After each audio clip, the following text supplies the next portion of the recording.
El Hospital Saskatchewan, en las cercanías del pequeño pueblo de Weyburn, alberga una historia sorprendente y poco conocida. Abandonadas hace mucho tiempo, estas instalaciones fueron testigos de un proyecto que se adelantó a su época.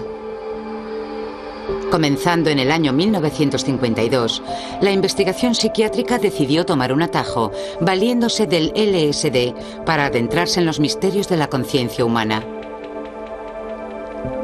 El LSD prometía una perspectiva completamente nueva para comprender la mente y un vehículo para explorar los espacios interiores más valiosos y auténticos. Pero una década más tarde, en los 60, el LSD sentó las premisas de una revolución cultural, cuyas consecuencias desembocaron en uno de los periodos más controvertidos de la historia canadiense. 3 médicos estaban en el ojo del huracán. Abraham Hoffer, natural de Saskatchewan, fue reconocido internacionalmente como el investigador preeminente de LSD de Canadá. After taking LSD, I knew, quotation marks, what it was like to have been mentally ill. Humphrey Osmond, un psiquiatra liberal, se convirtió en un icono del mundo de la psicodelia. For myself, these experiences have been most strange, most awesome, and in their own way, amongst the most beautiful in my life. Y Duncan Blewett, un psicólogo carismático que fue un firme defensor del uso personal del LSD. The government makes $11 million a year in Saskatchewan off liquor. They could double that off LSD without any trouble at all. Los trabajos novedosos con el LSD colocaron a Hoffer, Osmond y Blewett al frente de una nueva ciencia radical. Pero los sentimientos de temor y hostilidad hacia las drogas psicodélicas los convirtieron en las víctimas de movimientos sociales y políticos que no pudieron controlar. Desde lo más profundo de la psique humana hasta el centro de la turbulencia política, es este el extraño y verídico viaje de los pioneros de la psicodelia. Los pioneros psicodélicos.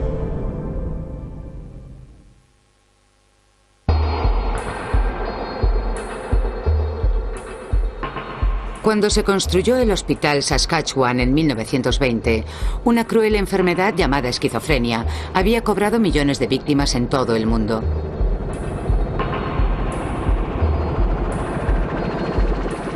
Los esquizofrénicos habitan un mundo en el que las pautas de pensamiento, emociones y percepción de la realidad cambian constantemente, donde nada es estable. Llenaban a rebosar las habitaciones de los hospitales y parecían incurables. En 1950, en Londres, Inglaterra, un joven psiquiatra llamado Humphrey Osmond estudiaba la esquizofrenia.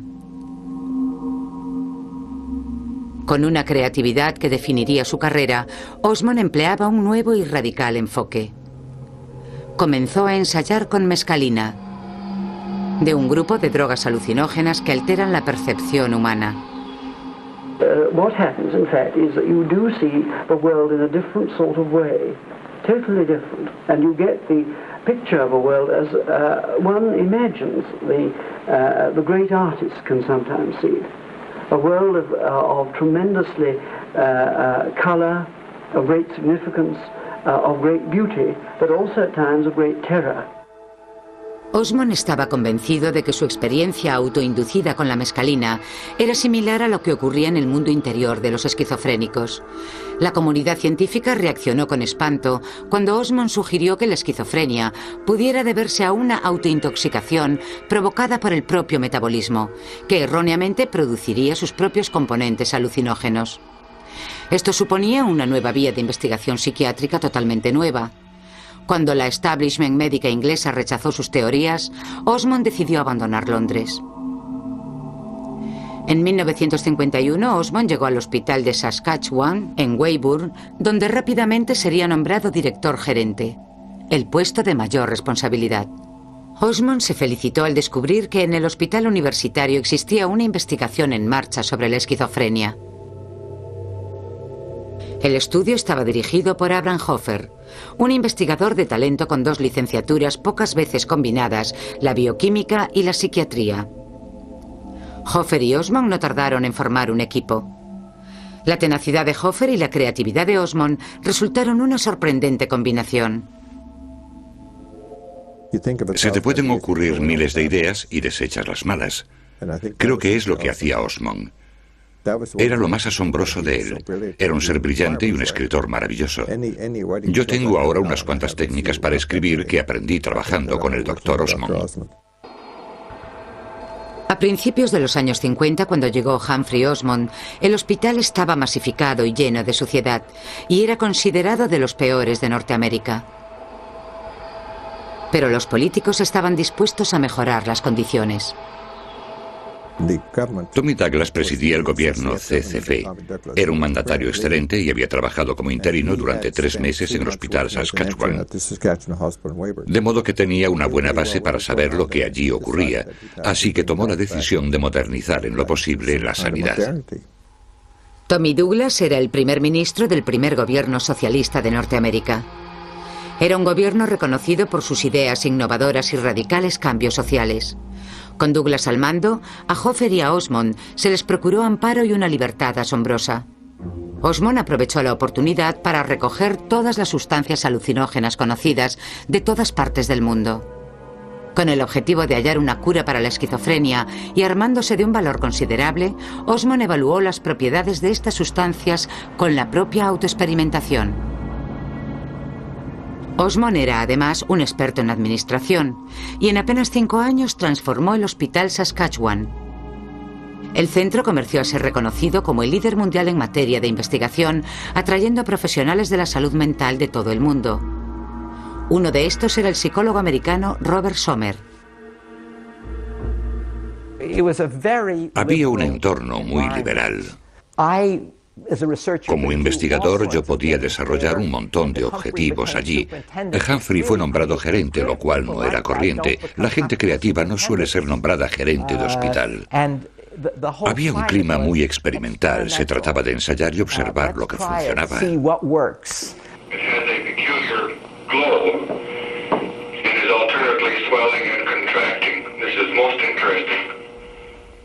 En 1952, Hoffer y Osmond habían formado un equipo para estudiar la esquizofrenia. Ampliando las teorías que Osmond sostenía en Inglaterra, basaron sus investigaciones en hallar una causa bioquímica que desencadenara la enfermedad. Este enfoque contradecía la psiquiatría convencional, que en aquella época insistía en que la esquizofrenia tenía una causa puramente psicológica.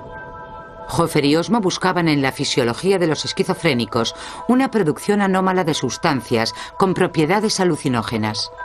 Uno de los primeros compuestos que identificaron fue un derivado de la adrenalina o epinefrina llamado adrenocromo.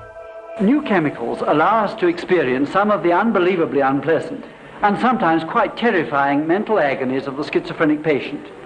To some extent, to put ourselves in his shoes for a few hours. La primera norma para Hoffer y Osmond a la hora de evaluar los compuestos era sentirlos en sus propias carnes. Creían que para llegar a la comprensión total de la esquizofrenia necesitaban mimetizar las sensaciones esquizofrénicas temporalmente. We found that after taking adrenochrome and adrenolutin, we were drawn into the experience much more than with other psychosis-producing drugs. We lived the experience more, like real schizophrenia. Pero el adrenocromo resultó inestable y difícil para su trabajo. Hoffer y Osmond optaron por un nuevo fármaco del mismo grupo que la mescalina. Estaba disponible desde hacía poco. Su nombre era LSD. El LSD se descubrió durante la Segunda Guerra Mundial en los laboratorios Sandoz, una compañía farmacéutica suiza.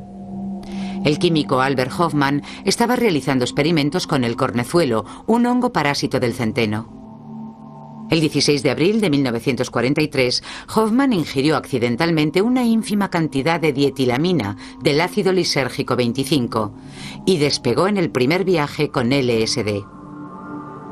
Uno de los efectos del LSD es que neutraliza los neurotransmisores del cerebro. La información que llega procedente de los sentidos está filtrada, por lo que la mente se llena de sensaciones, vivencias y emociones. El impacto sobre la mente es profundo, dando lugar a un estado de conciencia alterada y totalmente alejada de la realidad rutinaria. Se transforma la realidad. El mundo es percibido pleno de sentido y significados. Hoffer y Osmond obtuvieron el LSD de Sandoz en 1952. Después de hacer ensayos con la droga sobre sí mismos, comenzaron ensayos clínicos con individuos normales. Usaron el LSD como psicomimético. Durante un breve espacio de tiempo, el paciente se adentraba en un estado que mimetizaba la psicosis inducido por la droga. Después probaban diferentes tratamientos, basándose en el supuesto de que los tratamientos que afectaban a los individuos normales podrían también afectar a los esquizofrénicos. Already we have learned enough to feel that we are no longer guessing, no longer depending only on sensitivity to gain access to the world of our patients. El uso del LSD en el estudio de la esquizofrenia de Hoffer y Osmond se desarrolló cuando la drogoterapia aún no había dado sus primeros pasos. En 1953, sus investigaciones fueron incluidas en publicaciones médicas muy reconocidas y atrajeron las miradas internacionales. Uno de los que se sintió atraído fue el psicólogo Duncan Blewett, que llegó a Saskatchewan de la Universidad de Illinois. Estaban trabajando en un proyecto basado en reconocer su desconocimiento sobre el origen de la esquizofrenia, pero estaban decididos a encontrar la causa y buscar una terapia. Era una idea totalmente revolucionaria.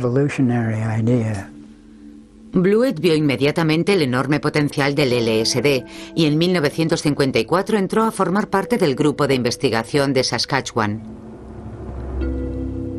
Atraído también por el proyecto de Hoffer y Osmond, estaba el escritor Aldous Huxley, más conocido por su novela futurista Un mundo feliz. Huxley había leído artículos sobre el trabajo de Osmond con mescalina. En 1953 invitó a Osmond a viajar a Los Ángeles. Esperaba que yo le proporcionara mescalina. Su médico se había negado, de modo que yo no tenía alternativa. El penúltimo día de mi estancia me puse a mezclar la mescalina, que produce unas extrañas espirales oleosas cuando se revuelve, y me preguntaba si me recordarían por ser el hombre que viajó a California y había vuelto loco a Aldous Huxley. Lejos de provocar una demencia, Osmond creó un viaje de importancia histórica. Huxley sentía que la mescalina traspasaba las limitaciones de su sistema nervioso, desvelando las maravillas de la existencia a su mente egoísta y terrenal. Como resultado de la experiencia, en 1954, Huxley escribió su libro de gran calado, Las puertas de la percepción. In your book about mescaline recently, you talked of a valuable state of heightened perception being induced by drugs, by proper drugs. Do you think imaginative writers would benefit by that?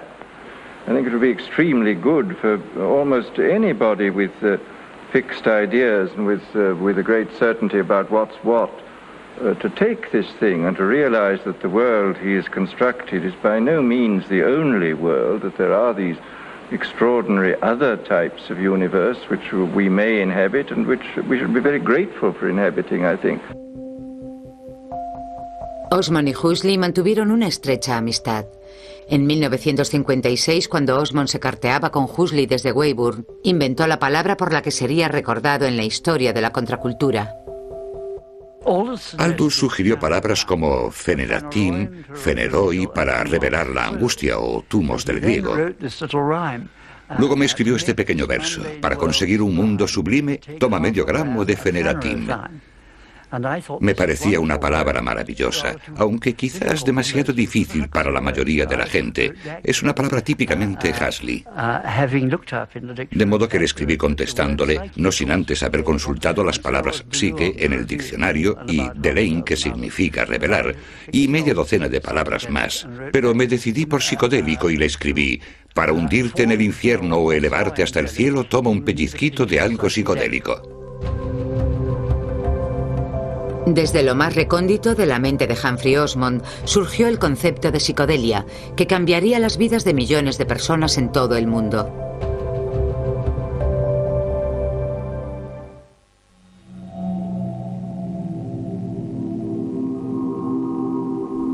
En En 1954, las investigaciones llevadas a cabo con LSD en Saskatchewan tomaron un derrotero totalmente nuevo. Fue un estudio que se desarrollaba con alcohólicos. Los alcohólicos habían sido catalogados dentro de los enfermos por desórdenes de carácter. Freud no creía que fueran tratables por medio del psicoanálisis porque era imposible relacionarse con ellos, no tenían suficiente libido. De manera que puedes hablar con ellos, pero sin conseguir ningún tipo de respuesta emocional. Conocíamos grupos de alcohólicos anónimos y uno de sus principios básicos era que antes de obtener una mejoría era necesario tocar fondo. Lo malo de tocar fondo es que hay una elevada cifra de mortandad. Queríamos averiguar cómo podíamos lograr que estos tipos se hundieran sin peligrar. Así que se me ocurrió que los llevaríamos al hospital para administrarles LSD, la suficiente para pasar por una experiencia terrorífica, y cuando se recuperasen, decirles que aquello era lo que les esperaba si seguían bebiendo. Usábamos el látigo para ahuyentarles de la bebida. Pero los resultados fueron muy distintos.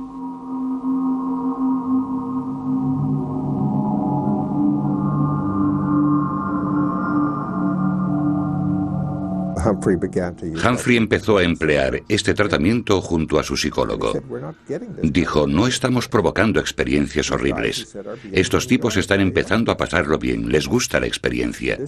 Empezó a pasar con tanta frecuencia que dijo, es un fenómeno nuevo.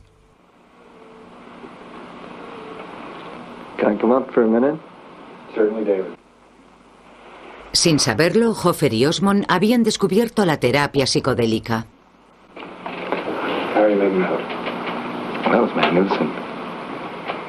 La naturaleza trascendental de la experiencia con LSD proporcionó a los alcohólicos una visión nítida sobre sus motivaciones para beber, enfocándoles hacia sentimientos de autocomprensión y autoaceptación. My feeling was in this that if you're sort of looking for paradise after this experience, you begin to realize that it's right here, wherever you happen to be, like where we're sitting. Durante las sesiones, los investigadores empezaron a ingerir LSD junto a los alcohólicos.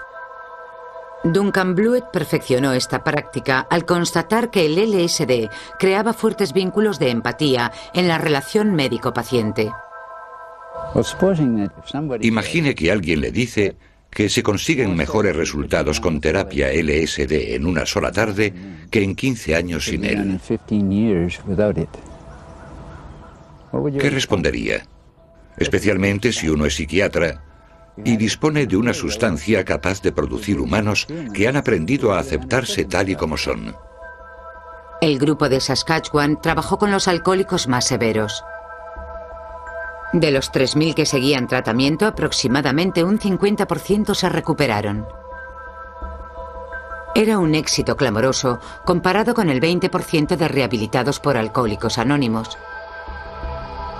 En la década de los 50 había grupos de investigación por todo el mundo explorando las reacciones psicoterapéuticas con LSD. En Menlo Park, California, Myron Stolarov fundó el Instituto para la Investigación Psicodélica. La mayoría de nosotros guardamos un montón de información en el subconsciente. Es lo que Jung llama la sombra. El motivo que tenemos para esconderla en lo más recóndito del cerebro es porque se tratan de recuerdos dolorosos.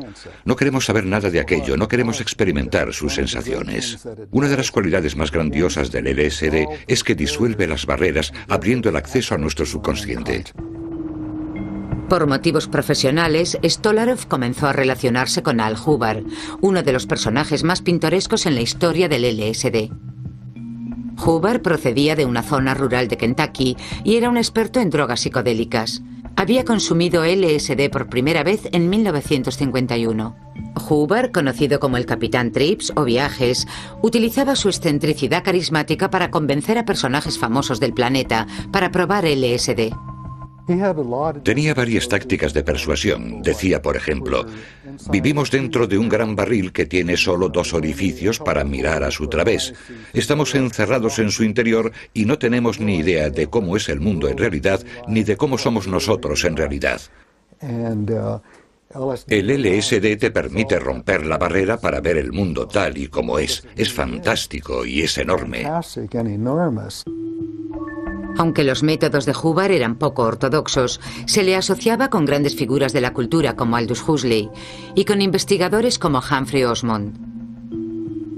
Con Hubbard, el equipo de Saskatchewan empezó a refinar su método psicodélico. Entonces estábamos tratando a un gran número de pacientes alcohólicos con LSD, de modo que le preguntamos a Hubbard si quería venir a explicarnos lo que sabía. Dispusimos una de las salas y nos reunimos allí, un grupo de psicólogos, varios colaboradores y yo mismo. Todo estaba bajo control. Nos trajo imágenes y música. Le observamos mientras trabajaba y nos gustó lo que hacía.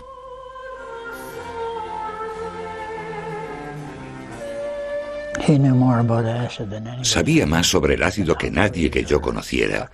Sabía más que Humphrey o Huxley o cualquier otro. Tenía un don, era algo intrínseco en su personalidad. No creo que el LSD hubiera sido lo mismo en Canadá sin él. Habría tenido una historia bien diferente. En 1959, basándose en sus vivencias, Hubbard y Blewett escribieron el Manual para el uso terapéutico del LSD. Una guía insuperable que sigue siendo la más completa para explicar el uso del LSD en la psicoterapia.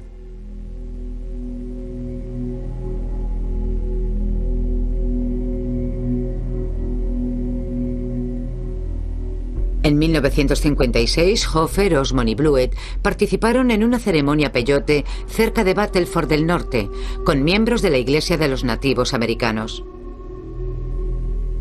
Del peyote se obtiene la mescalina, y se utilizaba como vehículo sacramental en la Iglesia y como símbolo del nacionalismo cultural, ideología que intentaba oprimir el gobierno federal. El grupo de Saskatchewan participó en la ceremonia para demostrar que no todos albergan sentimientos hostiles hacia los objetivos de la Iglesia. Osmond publicó un resumen de su experiencia en Tomorrow. Mis colegas y yo habíamos decidido que mientras ellos se limitarían a observar la ceremonia, yo participaría activamente para observar desde dentro. Aunque he usado varias sustancias visionarias, nunca había consumido peyote. El peyote hace efecto lenta y sutilmente. Es muy indicado para las reuniones de personas que no comparten el mismo idioma, para rendir culto y explorar la realidad sin necesidad de palabras. Estábamos participando en una experiencia que no podía ser limitada por un idioma. La poesía o la música serían más adecuadas.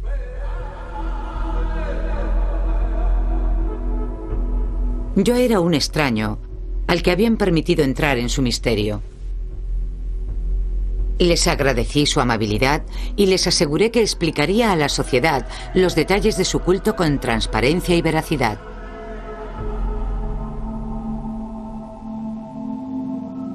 En 1957, el equipo de Saskatchewan empezó a usar el LSD de tal manera que causaría una honda influencia.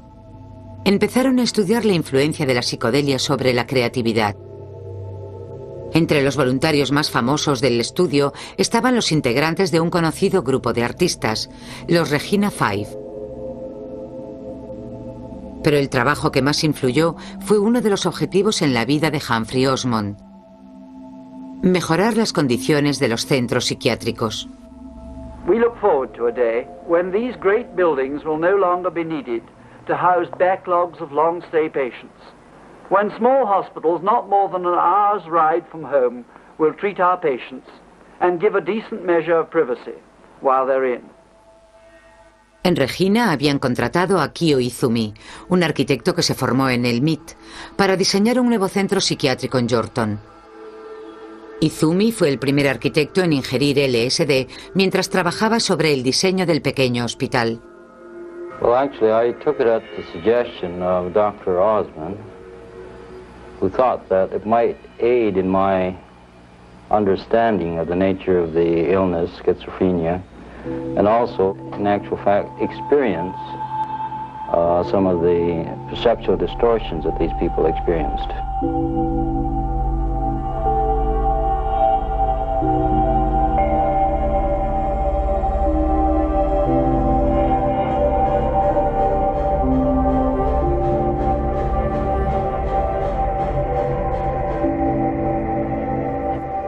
Conocedor de que los espacios amplios desorientan a los esquizofrénicos, Izumi creó estancias íntimas con habitaciones que invitaban al recogimiento y la reflexión. Uno de los 4 centros construidos por Izumi después de su experiencia con el LSD fue el Hospital Yorkton, que fue galardonado por la Asociación de Psiquiatría Americana por su diseño innovador. Los resultados de sus trabajos, que Osmond denominaba socioarquitectura, fueron tomados en cuenta por el Instituto Nacional para la Salud Mental en Washington, D.C. Gracias a la influencia de Humphrey crearon el primer programa de arquitectura psicológica en la Universidad de Utah. Era un programa conjunto entre el Departamento de Psicología y el de Arquitectura. Entonces, en la Universidad de Nueva York, aprobaron un programa de psicología ambiental y un importante programa de investigación sobre los hospitales psiquiátricos. Todo esto tuvo su origen en la socioarquitectura. En 1960, artistas y escritores experimentaban con LSD, entre otros William Burroughs, mentor de los American Beats, y Allen Ginsberg, poeta aclamado por la subcultura del LSD.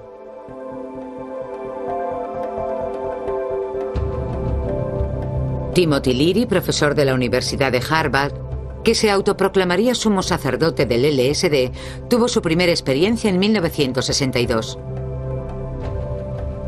El incremento del conocimiento popular sobre el LSD acarrearía graves consecuencias para Hoffer, Osmond y Blewett.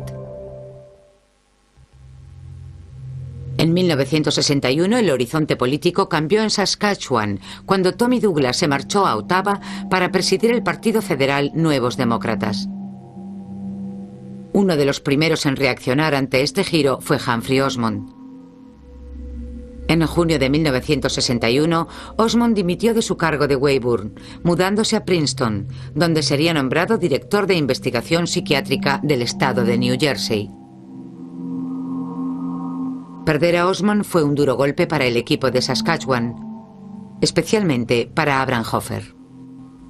Me tomé su renuncia muy mal. Si yo tuviera que pelear por algo, o si tuviera que defenderme de algo, y si pudiera escoger quién me respaldara, solo uno, elegiría a Humphrey Osmond. Justo al mismo tiempo, a principios de los 60, Hoffer tuvo un enfrentamiento. La idea de que la psicodelia pudiera sustituir a la terapia tradicional fue recibida con hostilidad por la psiquiatría convencional. Empezaron a aparecer noticias en los medios de comunicación sobre los peligrosos efectos secundarios del LSD, informaciones jamás contrastadas. Lo cual creó mucho rechazo y hostilidad. Esta hostilidad, muy convincente, por cierto, duró mucho tiempo después. No quisieron ver lo que estábamos intentando. No intentábamos que todo el mundo consumiera drogas, al contrario, aconsejábamos que no se usaran. El doctor James Tigehurst, jefe de psiquiatría de la Universidad de Columbia, estaba entre los primeros contrarios al LSD. If it is made generally available, it might become the focus of cultist groups. That is, that in the same way as nitrous oxide used to be. That is, it can be used to have so-called experiences. This is laughing gas you're talking about. Yes, that's right, laughing gas. And can have experiences. As you know, some people have written on this and have actually suggested that the experience obtained from lysergic acid has mystical religious values. El gobierno federal reaccionó ante la controversia, citando estudios negativos llevados a cabo por la comunidad médica. We're very concerned about these hallucinogenic drugs, especially LSD. The medical evidence we have, there's no doubt whatsoever it causes physiological harm. The bill now before Parliament would ban LSD, restricting its use to research purposes which are not clearly defined. During the past week, some doctors have expressed anxieties over the bill. They say proper LSD studies or treatment could be interfered with, that the government could be limiting the scope of medical research. En un intento de salvaguardar las investigaciones de toda una década, Hoffer comenzó a aparecer asiduamente en los medios de comunicación. It is certainly possible that LSD in some people can precipitate a psychosis. There are cases on record.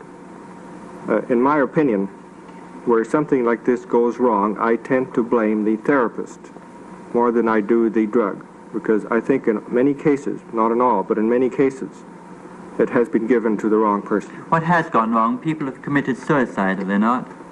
Yes, there have been suicides reported. Dr. Cohen reported a study on 50,000 treatments with 5 suicides. This indicates to me that LSD is as safe, if not safer, than psychotherapy. Pero las opiniones de Hoffer no fueron escuchadas. Siguiendo el ejemplo estadounidense, en 1963, el gobierno de Canadá estableció severos controles sobre el empleo del LSD en la investigación. Obtener la droga de Sandoz, el único proveedor autorizado, era más difícil también, ya que la compañía farmacéutica temía por su reputación. Por toda Norteamérica, el uso lúdico del LSD procedente del mercado clandestino era cada vez más frecuente. En 1963 aparecieron los primeros azucarillos embebidos en LSD. Durante la primera gran oleada del ácido callejero, versiones adulteradas de la droga se obtenían fácilmente en los campus universitarios. Cuando abandoné el gobierno, empecé a trabajar para la universidad. En ese momento, el LSD había dejado de constituir un problema médico para convertirse en un problema universitario. En la Universidad de Regina, Duncan Blewett había recibido el encargo de organizar el Departamento de Psicología. Sumando casi 10 años de experiencia con el LSD, los estudiantes supieron valorar los conocimientos de Blewett. Uno de los estudiantes que se acercó a Blewett fue Simon de Jong, que más tarde sería parlamentario y candidato para encabezar las listas del nuevo Partido Democrático Federal. Me acerqué con naturalidad para hablar con él y le dije: Dr. Blewett, quisiera tener una experiencia con usted. Quisiera tomar LSD con usted. En un primer momento, Duncan se sorprendió y me dijo: bueno, vale. Creo que fue entonces cuando acordamos dónde y cuándo sería. Cuando el LSD empezó a propagarse entre los universitarios, Blewett intentó convencer a las autoridades universitarias de que debían respaldar la investigación. Cuando se negaron, siguió defendiendo su uso personal. Creo que llegó un momento en que pensó: maldita sea, es demasiado importante. Ha traspasado las fronteras de la universidad y de las autoridades universitarias.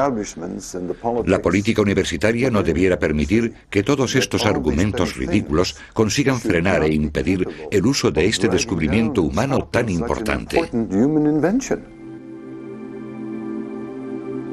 Pero Abraham Hoffer opinaba que Blewett estaba arriesgando la reputación del grupo de Saskatchewan. Hoffer mostró su preocupación en una carta dirigida a Humphrey Osmond en junio de 1963. Saskatchewan se considera un ejemplo de cómo puede utilizarse LSD en condiciones seguras y controladas.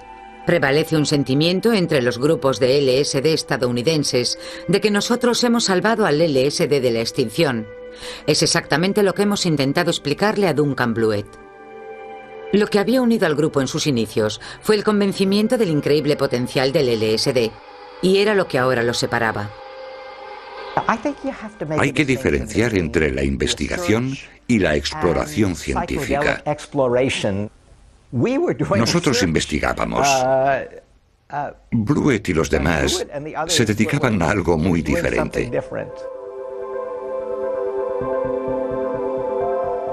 Pero ese algo diferente se estaba convirtiendo rápidamente en un movimiento cultural internacional. En 1964, ese movimiento había encontrado su líder.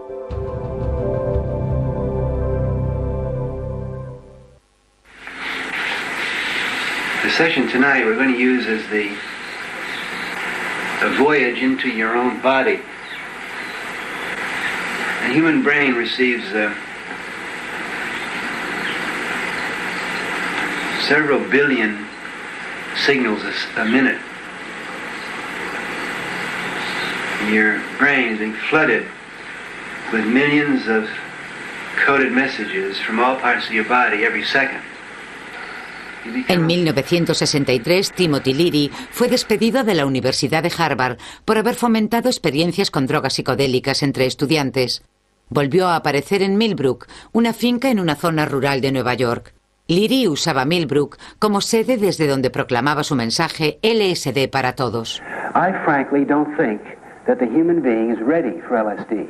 As a matter of fact, I don't think the human being is ready for fire. But the trouble is, LSD is here. And what are we going to do about it? Should we pass a law against fire and say only doctors can have fire?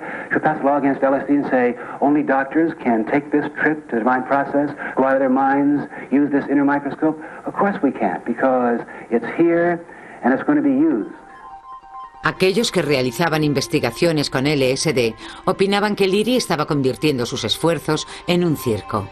El psicólogo Stanley Krippner había sido uno de los voluntarios en los experimentos de Leary en Harvard. Yo no estaba de acuerdo con mi amigo Timothy Leary, que buscaba el acceso libre a la droga. Le decía que yo no era elitista, pero que pensaba que el sitio para estas drogas estaban dentro de un reducido grupo de personas y usada en situaciones supervisadas y controladas con seriedad.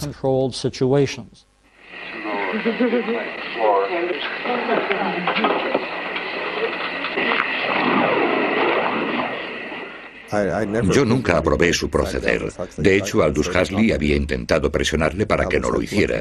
Aldous le dijo, mira, esto es peligroso, tienes que andarte con cuidado. Le dijo que Hoffer y Osmond se oponían, pero él contestó, ¿qué sabrán esos tipos acerca del LSD? Desde Princeton, Humphrey Osmond se unió a la batalla. Envió una carta a Leary en la que le advertía de las consecuencias de un uso irresponsable del LSD. Tu comportamiento ha sido innecesariamente peligroso, tanto para ti como para tus colegas. Es como si volases para comprobar la seguridad de un avión sin un mecánico. Ni el piloto más brillante, ni el más valiente importarán mientras haya un solo tornillo suelto.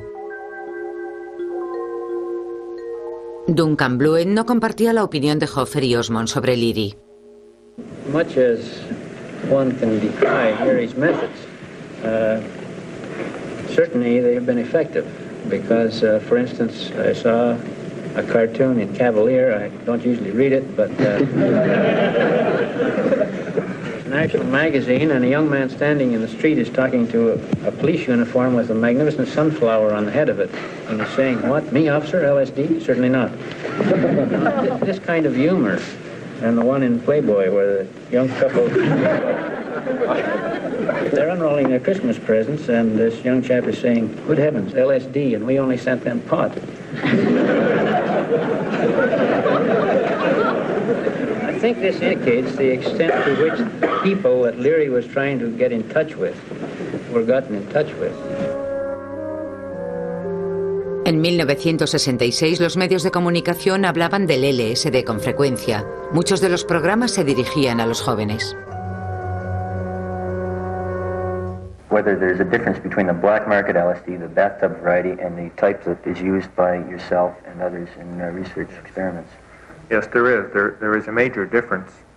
The pure LSD, which we obtained from Sandoz, was a known chemical, whereas the black market LSD contains only 10% of the original LSD. In fact, it's possible that many of these so-called bad trips are due to the other chemicals rather than to the LSD which they contain. Los malos viajes, donde la sensación de terror y pánico exagerados e incluso psicosis temporales eran habituales. El LSD estaba perdiendo su valor como vehículo para lograr la autocomprensión y explorar dimensiones superiores de conciencia. Medical doctors say you're liable to go psychotic.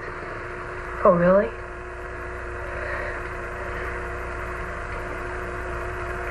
You know, I really think this is a funny thing, but if all the people that took acid, you know, when the people that I know that have taken acid, we can look out at the other people that haven't, and they can tell us we're crazy. And we can say, well, you haven't seen anything yet.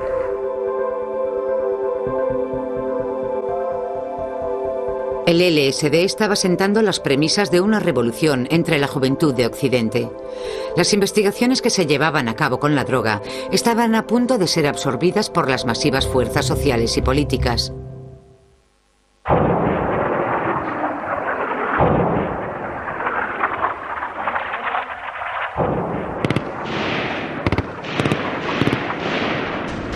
A mediados de los años 60, millones de personas en todo el mundo se manifestaban en protesta por la guerra de Vietnam. En los Estados Unidos parecía haber un vínculo entre las manifestaciones contra la guerra de Vietnam y el uso de drogas psicodélicas. Los políticos se preguntaban qué les pasaba a los jóvenes. Están consumiendo estas drogas y se están volviendo radicales. Están intentando sacar las tropas de Vietnam. Solo Dios sabe en qué acabará todo esto si no cerramos el grifo del LSD.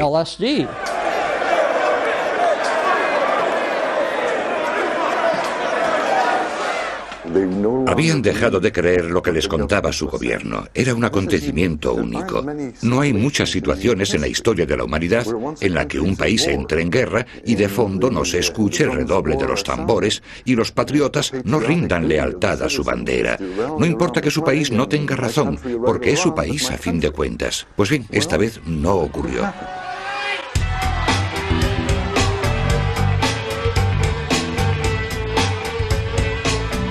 Las autoridades aprovecharon la cólera y la anarquía reinantes para confirmar que el LSD causaba estragos entre los jóvenes.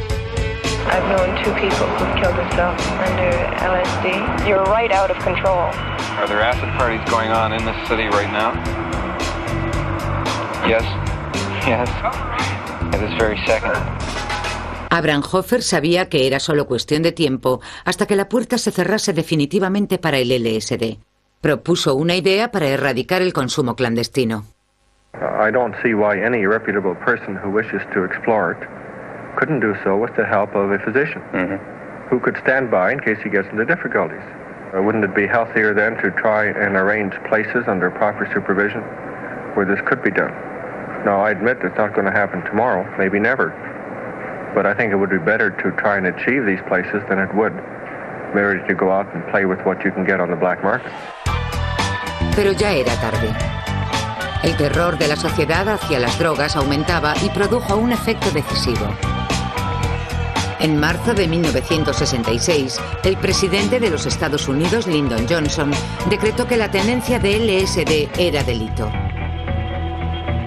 En el mismo año en Canadá, una decena de sucesos con LSD protagonizaron titulares sensacionalistas en los medios. En noviembre de 1966, durante el programa informativo W5, la actriz Pamela Hyatt se sometió a una terapia con LSD. A moment ago you were saying you're ugly. You weren't pretty enough. Pretty enough for father to love you?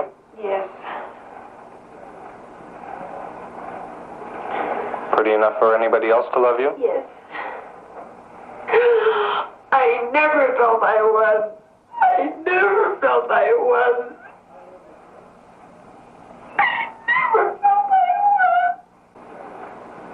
El domingo por la noche, esta experiencia emocional que padeció Hyatt entró en millones de hogares de todo el país. El público puso el grito en el cielo. En febrero de 1967, el líder de la oposición, John Diefenbaker, llevó el asunto del programa de la W5 ante la Cámara de los Comunes. Para Diefenbaker, la retransmisión era una flagrante explotación e inducción hacia actos criminales que clamaba una intervención del gobierno. En marzo de 1967, el suicidio, asociado con el consumo de LSD de un joven de Toronto, se publicó en todos los periódicos de la nación. Un mes después, el 23 de abril del 67, el gobierno canadiense aprobó un decreto que prohibía el LSD. Todos los trabajos de investigación del equipo de Saskatchewan fueron abandonados inmediatamente.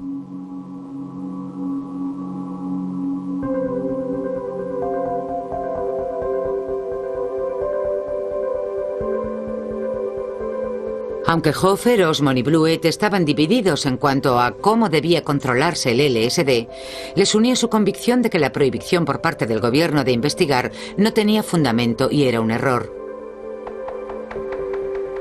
De haberse evitado la histeria colectiva y de haber seguido adelante con la investigación responsable, no se habría perdido una de las oportunidades más importantes de la historia de la psiquiatría. Creo que si se lleva a cabo como es debido, El individuo puede ahondar en su personalidad. Puede aprender a conocer sus propios problemas. La persona se hace más tolerante a las experiencias ajenas, quizá volviéndose más emprendedor y tal vez más creativo. A la sociedad le vendrían bien ideas nuevas. Creo que si motivamos a la gente para que tengan ideas útiles, tanto mejor nos irá.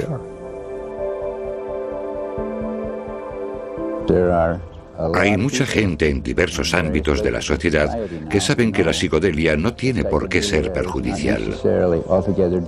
De hecho, cambió la faz de la sociedad, paró la guerra de Vietnam, impidió una guerra nuclear y tuvo muchos otros efectos.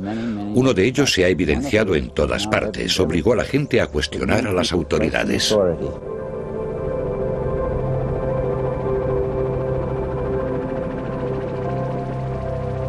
Disponemos de evidencias de que la psicodelia usada correctamente puede aumentar la comunicación y el entendimiento entre aquellos que la consumen. Estos hechos no han sido demostrados porque demostrar algo no es fácil. Tenemos que asumir que nos enfrentamos con aspectos de la mente humana que tal vez sean más oscuros y misteriosos que los abismos del espacio y del tiempo. Humphrey Osmond.